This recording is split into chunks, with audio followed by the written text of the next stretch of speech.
వే gold trusted gold buyers మీరు తాకట్టు పెట్టిన బంగారాన్ని విడిపించి ఈ రోజు ఉన్న మార్కెట్ ధరకు కొనబడను. హోంశాఖ మంత్రి అనిత శాఖలో డిప్యూటీ సీఎం పవన్ కళ్యాణ్ జోక్యం చేసుకుంటున్నారా? ఉప ముఖ్యమంత్రి పవన్ కళ్యాణ్ కలిశారు ఈగల్ టీమ్ చీఫ్ రవికృష్ణ.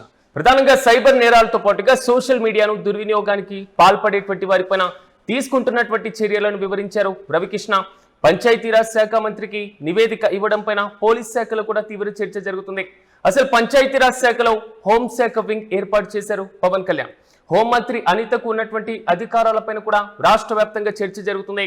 ఇటీవలే హోంశాఖ తన దగ్గర లేదంటూ కూడా పవన్ కళ్యాణ్ వ్యాఖ్యానించడం, సోషల్ మీడియాలో వేధింపులకు పాల్పడేటువంటి వారిపైన చర్యల కోసం వింగ్ ఏర్పాటు చేశారు పవన్ కళ్యాణ్. తాజాగా శాఖ ఎవరిది, పెత్తనం ఎవరిది అంటూ కూడా రాష్ట్ర వ్యాప్తంగా విస్తృతంగా చర్చ కూడా సాగుతుంది. ఒక శాఖ మంత్రి తన శాఖ పరిధిలో పూర్తి స్థాయిలో సమీక్షా సమావేశాలు ఏర్పాటు చేసుకోవడం, నూతన కమిటీలు ఏర్పాటు చేసుకోవడం, ఆ శాఖ పనితీరు పైన నిరంతరం పర్యవేక్షించడం, రాష్ట్ర ముఖ్యమంత్రికి నివేదించడం లాంటి పరంపరను పరిపాలనలో మనం చూస్తూ ఉంటాం. కానీ ఆంధ్రప్రదేశ్ లో హోంశాఖకు సంబంధించినటువంటి ఒక కీలకమైన ఈగల్ టీం అధినేతతో, ఈగల్ టీం చీఫ్ రవికృష్ణతో ఉప ముఖ్యమంత్రి భేటీ అయ్యారు. సైబర్ నేరాలతో పాటుగా సోషల్ మీడియా, మహిళలకు సంబంధించి కించపరచడం, ఇలాంటి అంశాలకు సంబంధించి ఒక ప్రత్యేకమైనటువంటి విగ్ను ఏర్పాటు చేశారు. దీంట్లో హోంశాఖ మంత్రి అనిత పాత్ర ఉందా? హోంశాఖ అధికారాల్లో ఉప ముఖ్యమంత్రి జోక్యం చేసుకుంటున్నారా? తాజాగా గతంలో హోంశాఖ నా దగ్గర లేదు, ఒకవేళ హోంశాఖ నా దగ్గర ఉంటే వేరేలా ఉండేది అనేటువంటి రీతిలో పవన్ కళ్యాణ్ కామెంట్ చేయడం, తాజాగా సమీక్ష సమావేశాలు నిర్వహించుకుంటుంటే అసలు ఎవరి శాఖలో ఎవరు పెత్తనం చలాయిస్తున్నారు అనేటువంటి చర్చ ఏపీ వ్యాప్తంగా కూడా జరుగుతుంది. ఇక ఇదే అంశంపై మరింత సమాచారం మా ప్రతినిధి కిరణ్ అడిగి తెలుసుకుందాం. కిరణ్, చెప్పండి, శాఖ ఎవరిది, పెత్తనం ఎవరిది? ఏపీ రాజకీయాల్లో మాత్రం మారుమోగుతున్న ప్రధానంగా చర్చనీయాంశంగా మారుతున్నటువంటి ఇష్యూ. సో ఎలా చూడొచ్చు పూర్తి అప్డేట్స్ అంటే?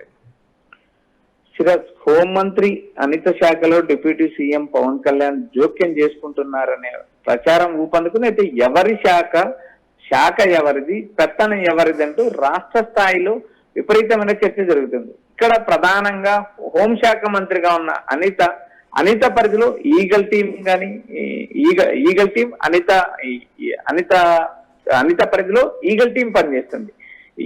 ఈగల్ టీం కానీ, ఇంటెలిజెన్సీ కానీ, లేక పోలీస్ శాఖలో ఉన్న ఇతర శాఖలు అన్నిటికీ సమన్వయం చేయాల్సిన బాధ్యత అటు హోంమంత్రి అనితపై ఉంటుంది. అయితే ఇక్కడ ప్రధానంగా పవన్ కళ్యాణ్ హోంశాఖలో ఉన్న సైబర్ వింగ్ తన కార్యాలయంలో ఏర్పాటు చేస్తున్నానంటూ ఆయన చేసిన ప్రకటన రాజకీయ వర్గాల్లో కలకలం తెస్తుంది. ఎందుకంటే ఇప్పటికైనా గవర్నర్తో భేటీ అయ్యి ఈ సోషల్ మీడియా వేధింపులు, తనపై వస్తున్న ట్రోలింగ్స్ పైన కూడా ఒక చట్టం తీసుకొస్తున్నామంటూ ఆయన గవర్నర్ వివరించిన పరిస్థితులు ఉన్నాయి. అయితే ఇక్కడ ప్రధానంగా సీఎం చంద్రబాబు నాయుడు క్యాబినెట్ తీసుకోవాల్సిన నిర్ణయాలపై నేరుగా ఆయన గవర్నర్ తో చర్చించడం ఏంటంటూ ఒకవైపు చర్చ జరుగుతుంది. మరోపక్క అనిత హోంమంత్రి అయినప్పటి నుంచి ఆమె దళిత సామాజిక వర్గానికి సంబంధించిన అనితను సీఎం చంద్రబాబు నాయుడు హోంమంత్రి చేశారు. అయితే ఇక్కడ హోంమంత్రిని పవన్ కళ్యాణ్ డమ్మీ చేశారనే చర్చ జరుగుతుంది.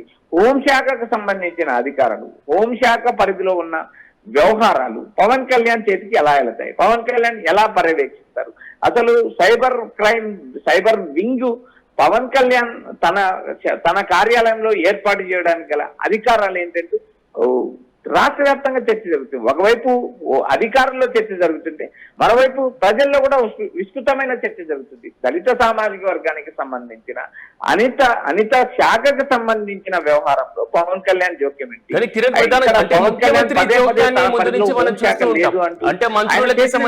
రాజకీయ వర్గాల్లో కలకలిపాయి. ప్రధానంగా ప్రత్యారావణ్ అరెస్ట్ జరిగిన తర్వాత కూడా మనం చూస్తూనే ఉన్నాం. హోంశాఖ పవన్ కళ్యాణ్ పరిధిలో లేకుండా ఉంటేనే జనసేన కార్యకర్తల నాయకులు ఏకంగా పోలీస్ స్టేషన్ల మీద దాడి చేస్తారు. ఒకవేళ హోంశాఖ పవన్ కళ్యాణ్ చేతిలో ఉంటే జనసేన కార్యకర్తలు, జనసేన నేతలు ఎలా వ్యవహరిస్తారో కూడా ప్రశ్నారావణ్ పై జరిగిన దాడిని కూడా మనం స్పష్టంగా చెప్పచ్చు.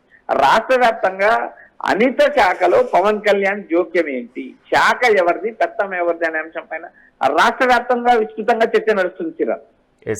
Right Kiran, thank you. మొత్తం మీద హోంశాఖ మంత్రి అనిత శాఖలో ఉప ముఖ్యమంత్రి పవన్ కళ్యాణ్ జోక్యం చేసుకుంటున్నారా అనేటువంటి చర్చ మాత్రమే కాదు, డిప్యూటీ సీఎం స్వయంగా ఈగల్ టీం చీఫ్ రవికృష్ణతో కూడా భేటీ అయ్యారు. ప్రధానంగా సైబర్ నేరాలతో పాటుగా సోషల్ మీడియాకి సంబంధించిన దుర్వినియోగానికి పాల్పడేటువంటి వ్యక్తులపైన తీసుకుంటున్నటువంటి చర్యలను కూడా ఉప ముఖ్యమంత్రికి రవికృష్ణ వివరించినట్లుగా తెలుస్తుంది. అయితే పంచాయతీరాజ్ శాఖ మంత్రి హోంశాఖకు సంబంధించినటువంటి కీలక ఒకటి విషయానికి సంబంధించి నూతన వింగ్ను ఏర్పాటుకు సంబంధించి సమీక్షా సమావేశం నిర్వహించడం, దానికి సంబంధించినటువంటి నివేదిక తీసుకోవడం, ఈ మొత్తం కూడా పోలీస్ వర్గాలతో పాటుగా రాష్ట్ర వ్యాప్తంగా సచివాలయ వర్గాల్లో కూడా తీవ్రమైనటువంటి చర్చనీయాంశంగా మారుతున్నాయి. పంచాయతీరాజ్ శాఖలో హోంశాఖ వింగ్ను ఏర్పాటు చేశారు. అయితే ఇది అనితకు తెలిసే చేశారా, తెలియక చేశారా, అనితను ముందే సంప్రదించి చేశారా అనేటువంటి చర్చ కూడా సాగుతుంది. మరోవైపు హోంశాఖ మంత్రి అనితకు ఉన్నటువంటి అధికారాలపైన కూడా చర్చ జరుగుతుంది. గతంలో ఉప ముఖ్యమంత్రి స్వయంగా నా దగ్గర హోంశాఖ లేదు, ఉంటుంటే వేరేలా ఉండేది అనేటువంటి రీతిలో వ్యాఖ్యలు చేయడం, దాంతో పాటుగా రీసెంట్ గా అంటే సాధారణంగా ఒక శాఖ మంత్రి తన నివేదికను ముఖ్యమంత్రికి సమర్పించడం ఆనవాయితీగా వస్తుంది. ముఖ్యమంత్రి కూడా తన ఏదైతే సహచర మంత్రులు ఉంటారో వారికి సంబంధించినటువంటి శాఖల్లో జోక్యం చేసుకోవడం, నివేదిక కోరడం, వాటిపైన సమీక్షా సమావేశాలు నిర్వహించడం ఒక సాధారణమైనటువంటి పరిపాలనా ప్రక్రియ. కానీ ఉప ముఖ్యమంత్రికి ముఖ్యమంత్రి తరహాలో అలాంటి అధికారాలు ఉంటాయా?